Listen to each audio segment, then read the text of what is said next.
What if just one page? Not a course, not a seminar, not a 10-step program, but one single page could flip your life upside down, or rather, finally turn it right side up. Sounds like a fairy tale, doesn't it? But this is no fiction. This is real. It happened. Man sitting alone in a library, staring blankly at shelves, lost in thought. A man utterly broken. Bank account? Empty. Confidence? Gone. His marriage hanging by a thread. His identity? Drowned in shame and regret. That man wandered into a library one grey afternoon.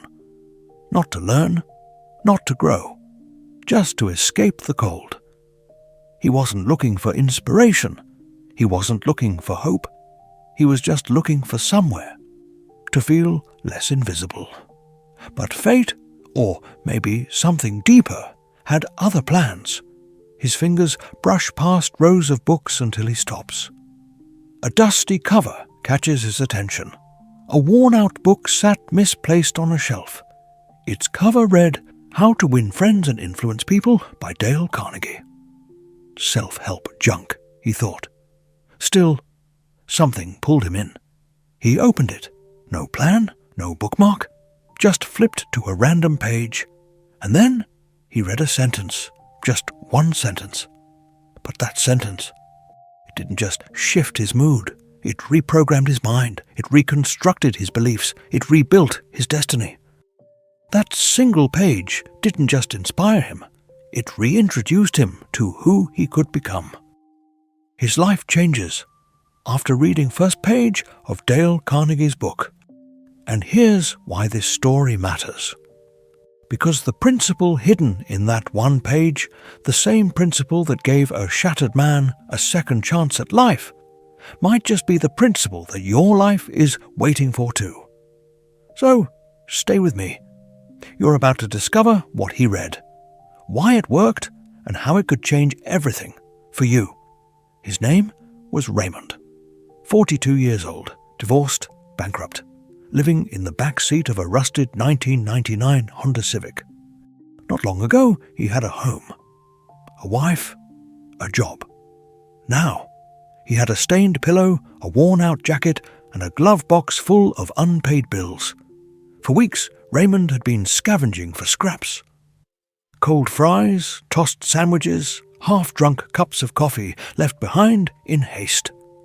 Every night was the same. Crawl into his car, cover himself with an old blanket, stare at the ceiling and wonder where he went wrong. But that day, that rainy, bone-chilling afternoon in Detroit, something changed. He ducked into a public library, not for books, not for knowledge, just to get warm. No plan, no hope, just a need to feel human again. He wandered aimlessly between rows of books, his shoes squeaking with each step. Then something strange happened. A book, slightly tilted, sitting on top of a shelf where it didn't belong, like someone had set it down in a hurry. How to Win Friends and Influence People by Dale Carnegie. Raymond scoffed.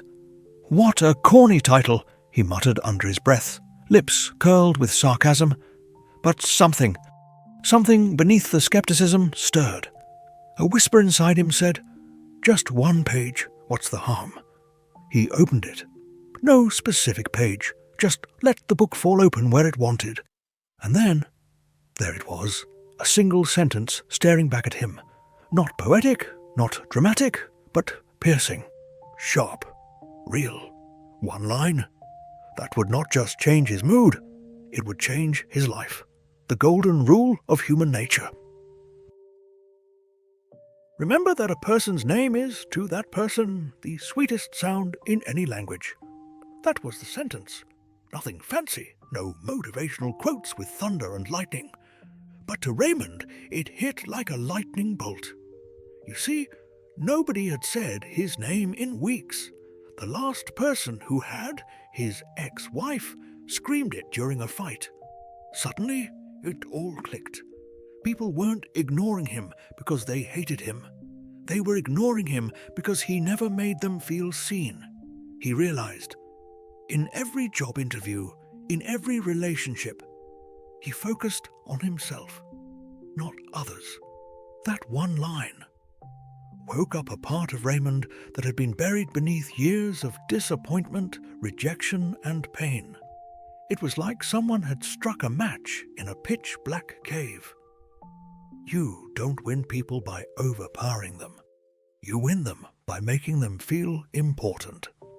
In that moment, memories came rushing back. His failed job interviews, his distant marriage, the friends who slowly stopped calling. And for the first time, it clicked. Maybe, just maybe, he wasn't losing because he wasn't smart enough, or rich enough, or lucky enough. Maybe he was losing because he never made others feel seen.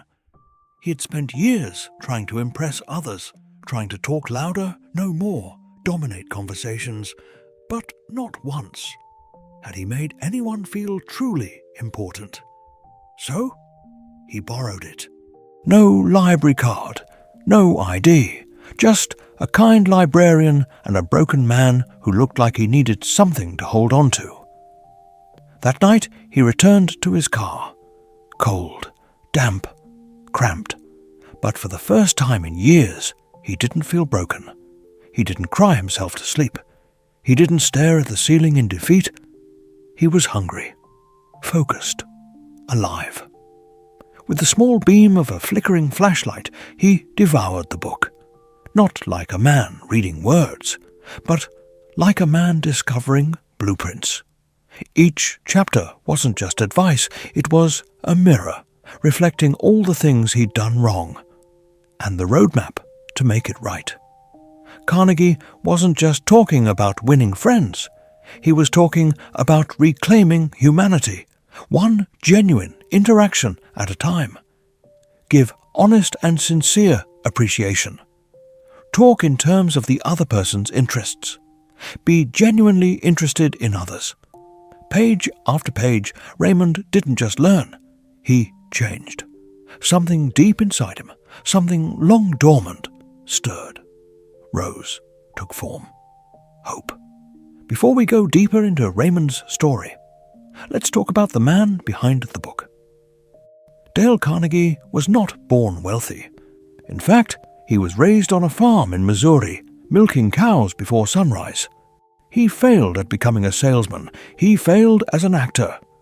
But those failures became fuel. Carnegie started teaching public speaking to poor immigrants in YMCA basements. What he discovered was shocking. The key to success wasn't perfect grammar. It wasn't having money or connections. It was empathy, listening, making others feel valued. And he poured all of that into his legendary book. Published in 1936, How to Win Friends and Influence People has sold over 30 million copies. Why? Because human nature hasn't changed in thousands of years. The next day, Raymond went to a cafe. He had no money to buy coffee, but he walked in with a purpose. He made eye contact with the barista and said, "Hi, Sarah, how's your day going?" Her eyes lit up.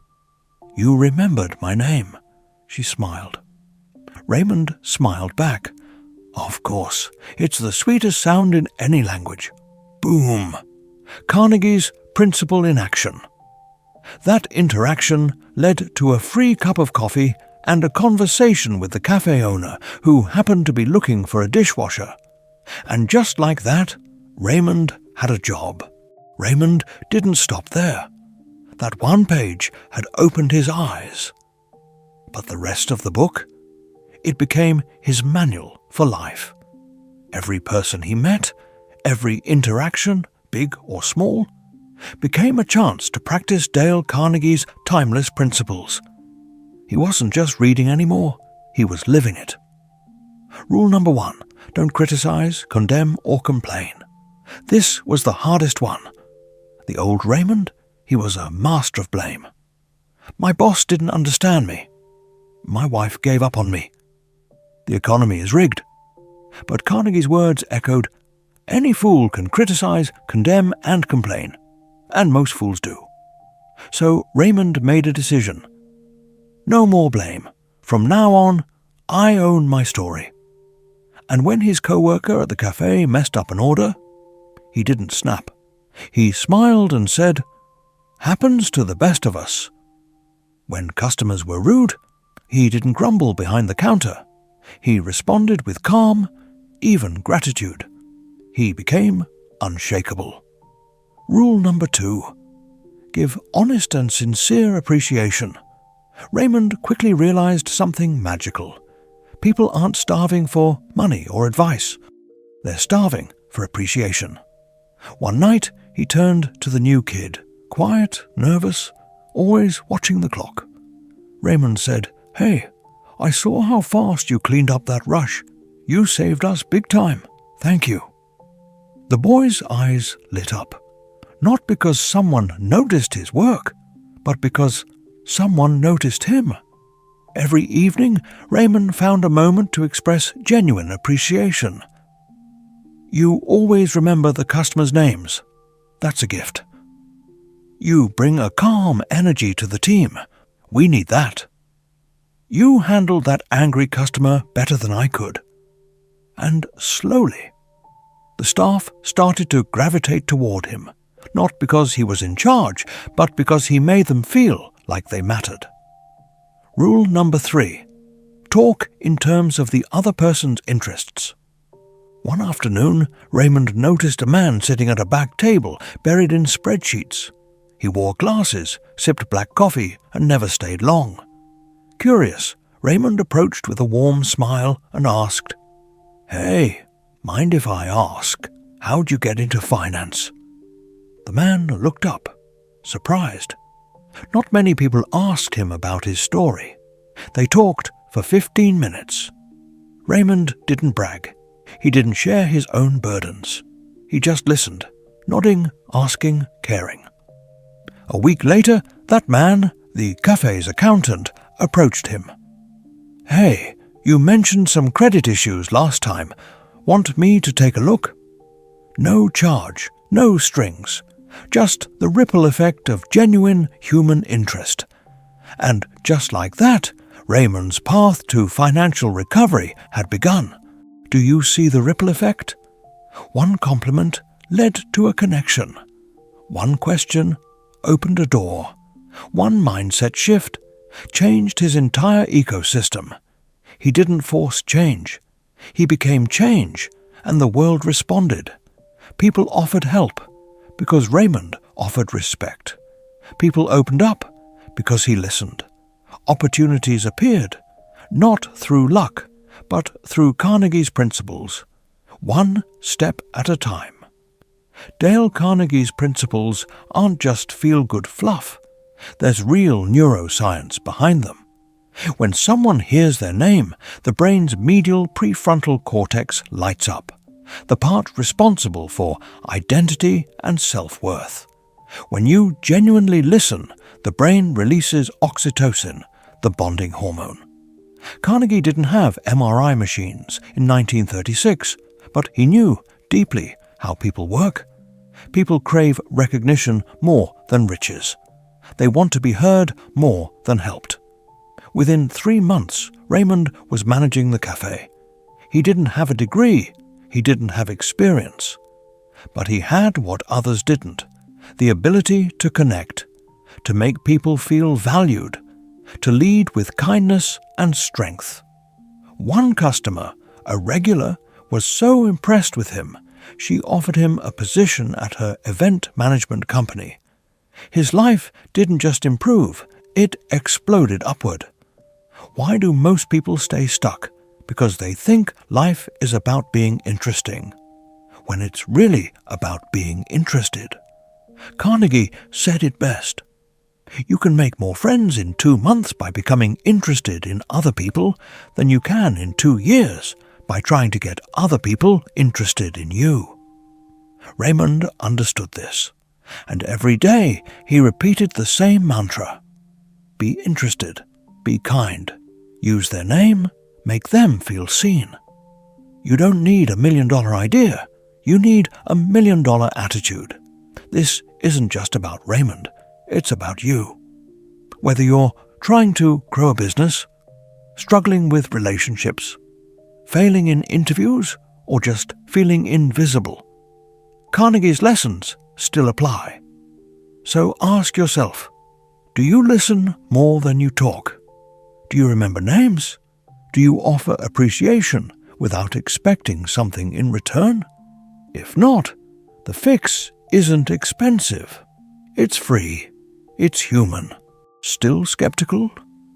Warren Buffett, yes, the billionaire, said that taking Dale Carnegie's course changed his life more than any business degree. When he proposed to his wife, he used Carnegie's lessons.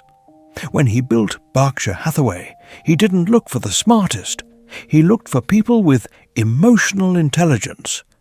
Even Oprah Winfrey credits Carnegie's teachings for her ability to connect on a deep level with guests. Today, Raymond runs his own consulting firm. He teaches communication skills to corporate executives. He lives in a house he owns, has reunited with his daughter, and mentors young men in shelters, just like the one he slept outside of. All because of one sentence, one page, one decision to try something different. A person's name is the sweetest sound, and so is hope. Now it's your turn. Pick up How to Win Friends and Influence People. Don't just read it, apply it. Start with one page, one principle, one name, and watch what happens. Make someone feel important today. That's the real secret to influence. If Raymond could change his life with one sentence, what's stopping you? Like this video? Share it with someone who needs hope today. Subscribe for more life-changing stories and timeless wisdom. Like, subscribe. Comment. Which Carnegie rule hit you hardest?